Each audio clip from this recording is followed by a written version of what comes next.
The test.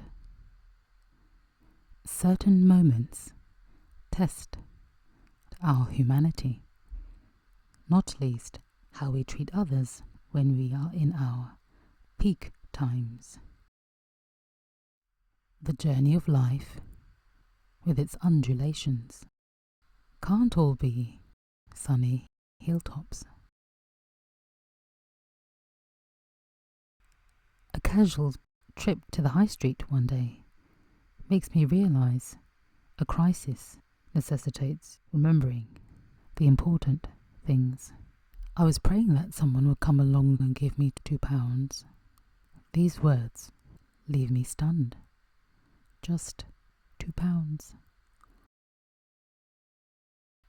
I didn't know my friend's circumstances were so rough.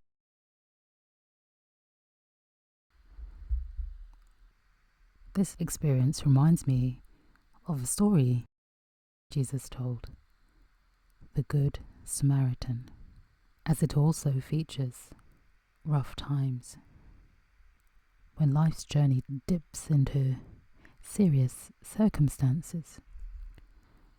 A traveller's pathway literally descends into 21 miles of rugged pathway, desert land, known as the Way of Blood, where robbers, shrouded by rocks, are poised to leap out, plaguing passers-by. How terrible it is to find yourself in the hands of a robber of any kind, including abuse, deprivation, bereavement, illness, exploitation, or deep unmet needs.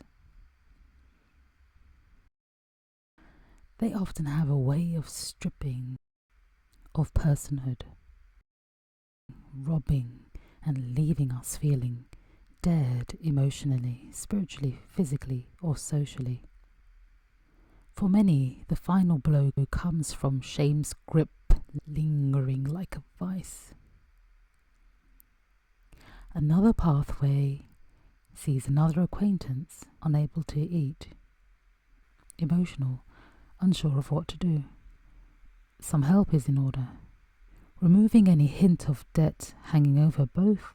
I tell them I don't want the money back. In contrast, the high priest and Levite in Jesus' story abandon the wounded traveller lying by the roadside. I can imagine them authoring a first-class blog entitled 10 Reasons Not to Help, even if inconvenience and the expense wouldn't make it onto the list. Superiority, a deadened conscience, and misguided religious observance probably wouldn't. Anyway, arguments don't hold weight when people are suffering.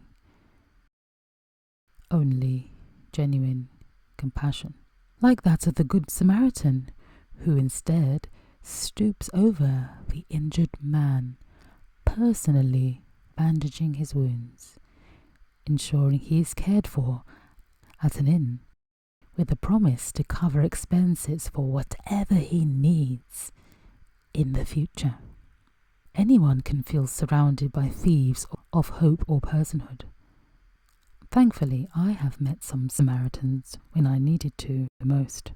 One of them gave me his drink, and another cried in his doctor's office as I succumbed to the thief of depression in days when I didn't realize men were capable of kindness and tears. Involuntary vulnerability stings, but this time it gave me a chance to learn, to receive. Later I fell to the thieves of a broken engagement and abandonment in an unfamiliar place.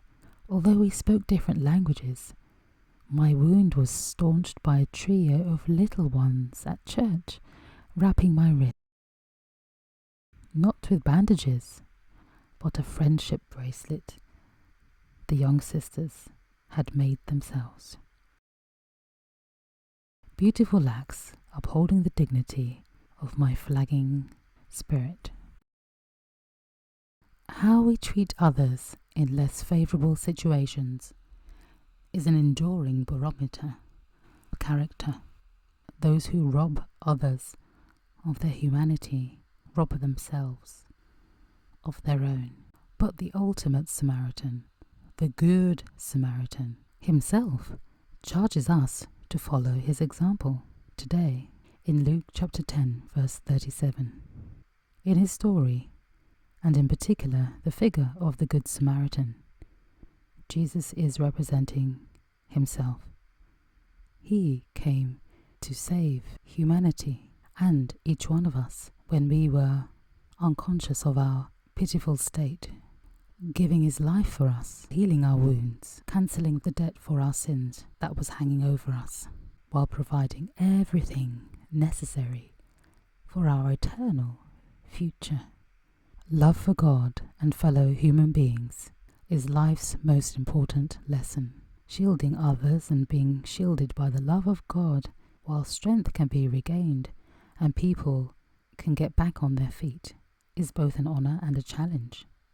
But this is the experience Jesus wants for his people. He wants to help us. He wants to use us. In upholding the dignity of our fellow human beings, we do the same to Jesus Christ, uplifting Jesus himself. Giving and receiving help can be seen as two sides to the same coin and are important in our existence. How will you respond to the test? Can you give the help others need? Can you receive the help that you need?